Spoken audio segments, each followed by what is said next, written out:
Semalam memang ada pertemuan dengan Tuan Yang Utama Tun.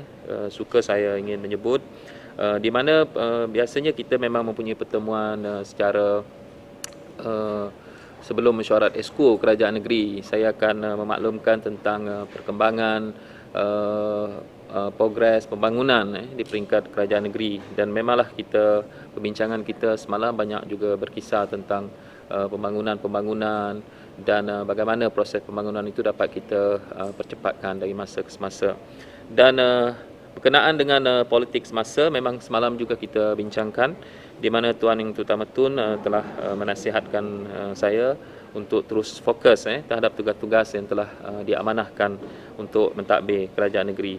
Dan memanglah kalau kita bertanya tentang status kerajaan negeri itu, kita akan mengekalkan status quo yang sedia ada, di mana setiap Esko, setiap ahli Dewan Undangan Negeri dan setiap pentadbiran di peringkat negeri akan kekal seperti mana biasa, termasuklah sehingga ke peringkat MPKK.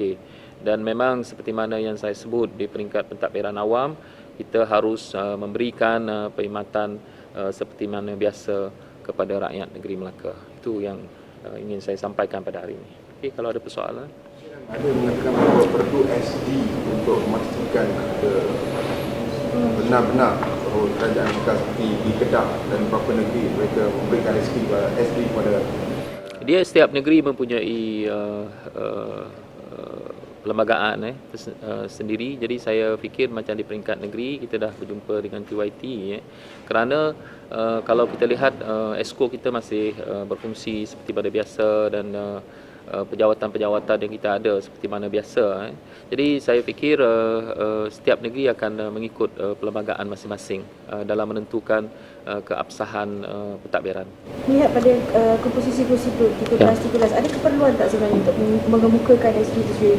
Dia sebenarnya kalau kita lihat macam saya sebut di pentadbiran kerajaan negeri, Esko kita masih mempunyai bilangan Esko yang sama, dan Esko ini melaksanakan tugas masing-masing mengikut pelaksanaan Esko. Kecuali kalau berlaku mana-mana Esko meletakkan jawatan Esko, itu akan menimbulkan perbezaan dari segi angka dan sebagainya. Jadi keabsahan kita adalah berdasarkan kepada tanggungjawab yang telah diberikan. Kerana kalau kita lihat dalam sistem pentadbiran kita, seseorang Esko itu dilantik oleh Ketua Menteri.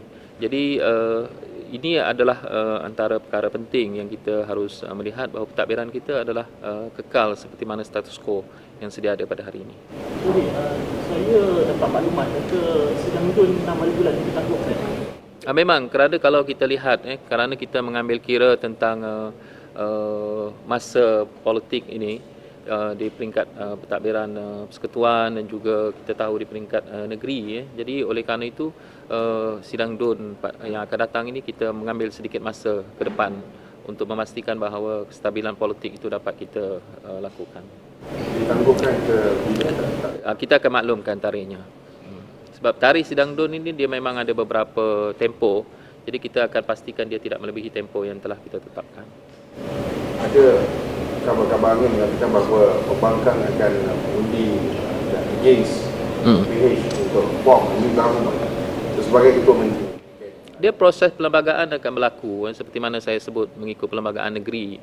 Jadi apa sahaja mahu menukar pentadbiran kerajaan negeri, semua pihak harus mengikut proses perlembagaan itu, perlembagaan negeri. Dan kuasa muktamad adalah kuasa pada Tuan Yang Utama yang di-Pertua Negeri.